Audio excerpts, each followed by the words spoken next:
5 years ago, white people stole her baby. Everyone said, forget, she's dead. But Aboriginal mother Mulunga couldn't forget. When she saw the dingo attack survivor child, mothers never forget. This was her daughter. The heart of the outback, 1885 Queensland. Endless red earth, scattered gum trees, harsh sun. These lands were both beautiful and merciless. In this landscape, survival wasn't just about strength, but also about knowledge, instinct, and connection to land. Mulunga was a 32-year-old Kalkadoon woman. She was one of her tribe's most skilled trackers, could read animal tracks, find water sources, sense any danger in the bush. Tall, lean, powerful build, dark eyes that missed nothing. Traditional scarification patterns on chest and arms, each told a story, achievement, loss, identity. But Mulunga's deepest scar wasn't visible. 5 years ago, she had suffered the most painful loss. Her baby Yindi, only 6 months old, had been stolen by white settlers. That night, Mulunga was sleeping with her husband Jara in a temporary camp, returning from a tribal gathering. Midnight, gunshots, shouting, chaos. When they woke, Yindi was gone. Settlers often stole Aboriginal children to civilize them, to use as servants, or just as a cruel power demonstration. Laws didn't protect them. Actually, some colonial policies actively encouraged removing Aboriginal children for their own good. Mulunga and Jara desperately searched, weeks, months, every settler homestead, every town. But no trace. Yindi had disappeared into the white world completely. Jara died from grief a year later, literally a broken heart. Aboriginal elders told Mulunga, let go, child probably dead, move forward. But a mother never forgets. Every child Mulunga saw, does she have Yindi's eyes, Yindi's smile, that distinctive birthmark, small crescent moon shape behind left ear? 5 years of searching, hoping, grieving. Mulunga became solitary. Still a tribe member, but kept distance. Worked as a tracker for settlers sometimes, hated working with them, but it gave her access to the white world, could continue searching for Yindi. That October morning, everything changed. Mulunga was doing a tracking job for station owner Mr. Frederick Thornhill, lost cattle. Suddenly, she heard distant screaming. A woman's voice, panicked, terrified. She immediately sprinted toward the sound, broke into a clearing near the Thornhill homestead. The scene was horrifying. A young white woman, Mrs. Sarah Thornhill, was frantically screaming, pointing toward the bush. The dingoes! They took Emma! Oh God, they took my baby! Mulunga's trained eyes immediately scanned the area. Dingo tracks, a pack, maybe 5 or 6, and small child's footprints running, then suddenly stopping. Clear sign the child was grabbed. How long? Mulunga demanded. 10 minutes, maybe 15. Please, you have to. Mulunga didn't wait. She grabbed her spear and started tracking. Dingo attacks on children were rare but deadly. Minutes mattered. She tracked fast. Years of experience made reading signs second nature. Dingo paw prints, occasional blood drops. The child was injured, crushed grass showing direction, heart pounding, not just from running. Any child in danger triggered Mulunga's memories. Yindi. Always Yindi. 15 minutes of tracking, she found them. A small clearing, dingo pack circling a small child. A girl, maybe 3 years old, blonde hair, torn dress, bleeding leg. Terrified, crying, backing against a rock. The dingoes hadn't attacked yet. Maybe hesitant, maybe playing, but they would attack soon. Mulunga didn't hesitate. A loud war cry, an ancient Aboriginal yell that echoed through the bush. The dingoes startled and turned. Mulunga charged, spear raised. The alpha dingo snarled, considered fighting. Mulunga stood her ground, another fierce yell. The dingoes decided, not worth it. They scattered into the bush. Mulunga immediately rushed to the child. Shh, shh, you're safe now. I got you. The child looked up, terrified blue eyes, tear-streaked face. She reached up desperately, grabbed Mulunga. Mama? Mama? Not Mama, but I'll help you. What's your name? Emma, she sobbed. Mulunga gently examined the injuries. Deep scratches on the leg, some bites, but nothing critical. Would need cleaning, bandaging, but the child would survive. She picked up Emma carefully. We go back now. Your mama's worried. Started walking back. Emma clung tightly, still crying quietly. Mulunga hummed a traditional lullaby, automatic, soothing. Then, something strange happened. Emma's crying slowed. She looked up at Mulunga curiously. I know that song. Mulunga's heart skipped. What? That song. I heard it before, in dreams. A chill ran down Mulunga's spine. Aboriginal children sometimes had ancestral memories, connections to culture even if raised away. But a white child. They reached the Thornhill homestead. Sarah Thornhill rushed out, sobbing. Emma. Oh, my baby. She took the child from Mulunga, holding her desperately. Thank you so much, I thought. Mr. Thornhill emerged, relief obvious. You saved our daughter. We're eternally grateful. Name your price. Mulunga studied Emma, really looked for the first time. Blonde hair, blue eyes, clearly European features. But something familiar about the face shape, expression. Let me treat her wounds, Mulunga said. Then we'll talk. Inside the homestead, clean Victorian furnishings, comfortable. So different from Mulunga's world. Sarah laid Emma on the couch.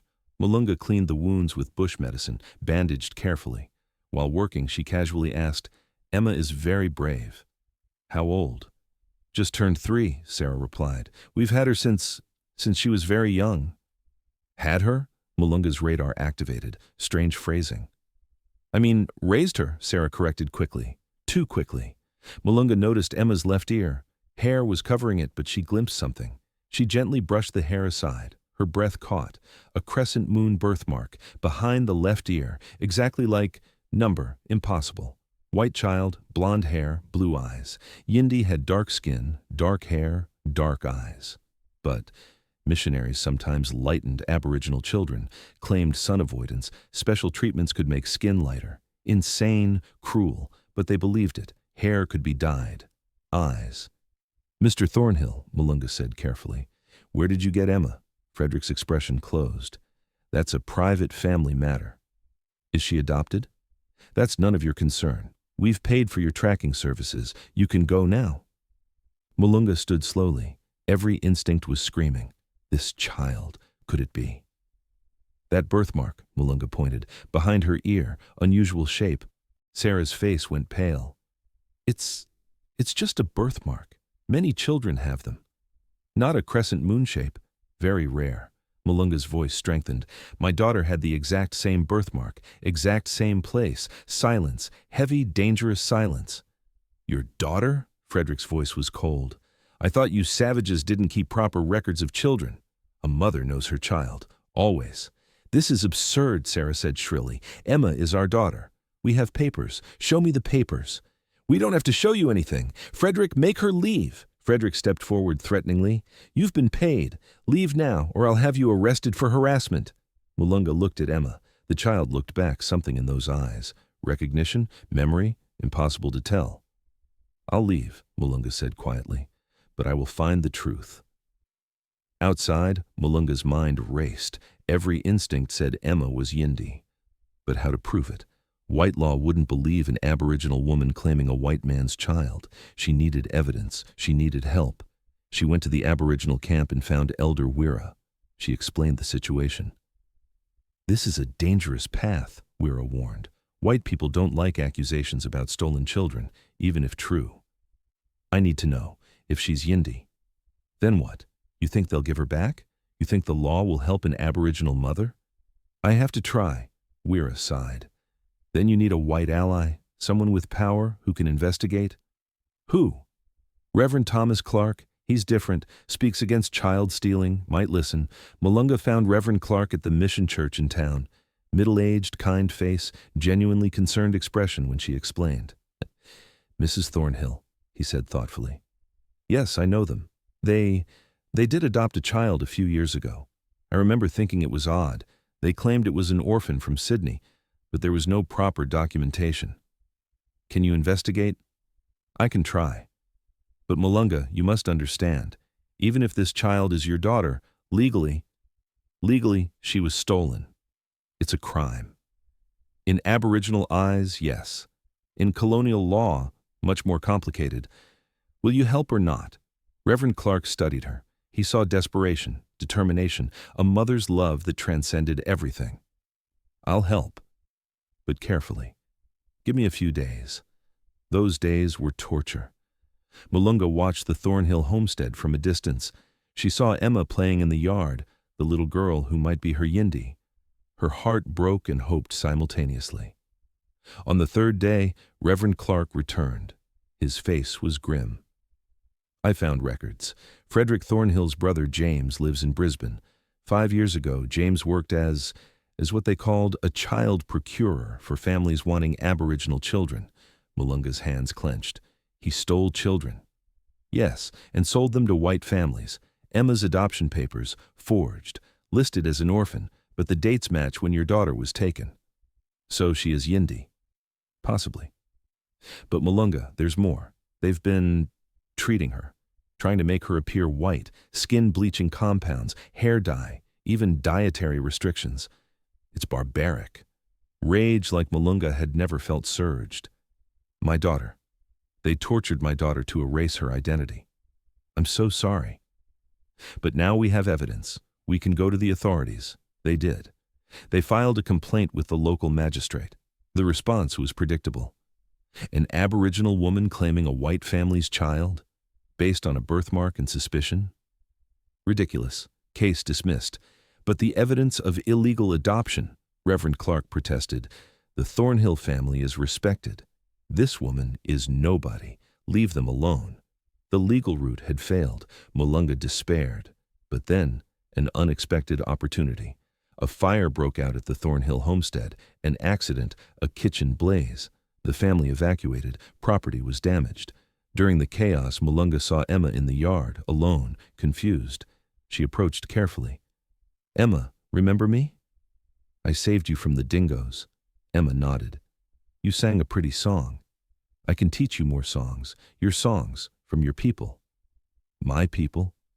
Emma, do you remember anything before the Thornhill family, before you were a little baby? The child frowned, thinking. Sometimes I dream. A dark-skinned lady, singing, holding me, makes me feel safe. Tears streamed down Mulunga's face. That lady was your mother.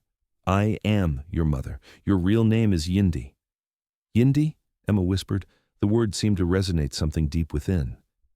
Yes, and those people, she pointed to the Thornhills, they took you from me 5 years ago. They've been lying. Sarah Thornhill saw them talking and ran over. Get away from her. Frederick, the Aboriginal, is trying to kidnap Emma. Frederick emerged with a rifle in hand. I warned you. Leave now or I'll shoot. Reverend Clark arrived and stepped between them. No violence, please. She's trying to steal our daughter. Your daughter, Mulunga's voice rose. She is my daughter, stolen from me. You've spent 5 years erasing her identity, poisoning her skin, lying to her. You have no proof. I have the birthmark, I have the timing, I have your brother's criminal records. A crowd had gathered, neighbors, townspeople. Mulunga turned to them. This child is Aboriginal, Kalkadoon, stolen when she was 6 months old. They've been bleaching her skin, dyeing her hair, trying to make her white. Look at her. She pulled gently at Emma's hair, roots showing darker color growing in. She pointed to skin, where chemical burns from bleaching attempts were visible. She showed the birthmark, undeniable. Murmurs from the crowd, some sympathetic, some hostile. Even if it's true, one man said, the child is better off with a white family. Being raised civilized. Better off? Mulunga's voice shook. Poisoned? Lied to? Cut off from her people, her culture, her true mother? That is civilized? Emma looked between the adults, confused, scared. Then quietly, she started humming. The Aboriginal lullaby Mulunga had sung during the Dingo rescue. The song she claimed to remember from dreams. The crowd went silent. The child was humming an Aboriginal song perfectly, a song no white child should know. Sarah Thornhill collapsed, sobbing. We just wanted a child. We couldn't have our own. James offered. We didn't think an Aboriginal mother would grieve, didn't think a stolen child deserved the truth. Frederick lowered his rifle slowly. Defeated. What do you want? My daughter. Back. She doesn't remember you. She only knows us. Taking her would traumatize her. Mulunga knelt beside Emma. Yindi, Emma, I am your mother, by blood, by birth, by love. These people took you when you were a baby. But I never stopped searching, never stopped loving. I don't remember, Emma whispered. Your body remembers. Your soul remembers. That's why the song felt familiar. That's why you dream of the dark skin lady. It's me. It's always been me." Emma looked at Mulunga's face, really looked. She reached up and touched the scarification patterns. "These marks, I saw them, in dreams. Because they're yours to see, your heritage, your people." Long silence. Then Emma, 3 years old but somehow wise beyond her years, said quietly, "I want to know my real mother." Sarah Thornhill sobbed harder. "We love her, we do." "Then let her know the truth," Mulunga said. "Let her know both worlds. She can visit you, you can visit her, but don't keep lying. Don't keep erasing who she is." The negotiations were difficult. Authorities were reluctant, but Reverend Clark pushed. Community pressure mounted. Even some settlers were uncomfortable with child stealing. Finally, a compromise was reached. Emma, Yindi, would live with Mulunga primarily, learning Aboriginal culture. She could visit the Thornhills occasionally. Skin bleaching stopped immediately. Hair, dye stopped. The truth was told. The first nights were hard. Yindi was confused, missing the Thornhills, scared of the unfamiliar Aboriginal camp. Mulunga was patient. She sang songs, told stories, never forced. Gradually, something beautiful happened. Yindi started remembering not conscious memories, but soul-deep recognition. Language came back easier than expected. Traditional ways felt natural. Her skin darkened to a healthy Aboriginal complexion without poisonous bleaching. Her hair grew in its natural dark color. Most importantly, the sadness that had always lingered in the child's eyes, the unnamed loneliness even the Thornhills couldn't fix, that faded, replaced by belonging. One night, 6 months later, Yindi cuddled against Mulunga. "Mama? Yes, my heart. I'm glad you found me. I felt lost before, even though the Thornhills were kind. Something was missing." What was missing? "You, my people, my real self." Mulunga held her daughter tight. "You never have to feel lost again. You are Kalkadoon. You are my daughter. You are home." Years later, Yindi grew strong, proud, bilingual, bicultural. She maintained a relationship with the Thornhills, complicated but ultimately loving. They acknowledged their wrong and worked to make amends. Yindi became an advocate for stolen children, speaking out against the practice, helping other Aboriginal families search for taken children. Her unique position, living in both worlds, made her a powerful voice. "My mother never gave up," Yindi would tell audiences. 5 years she searched. When authorities said no, she persisted.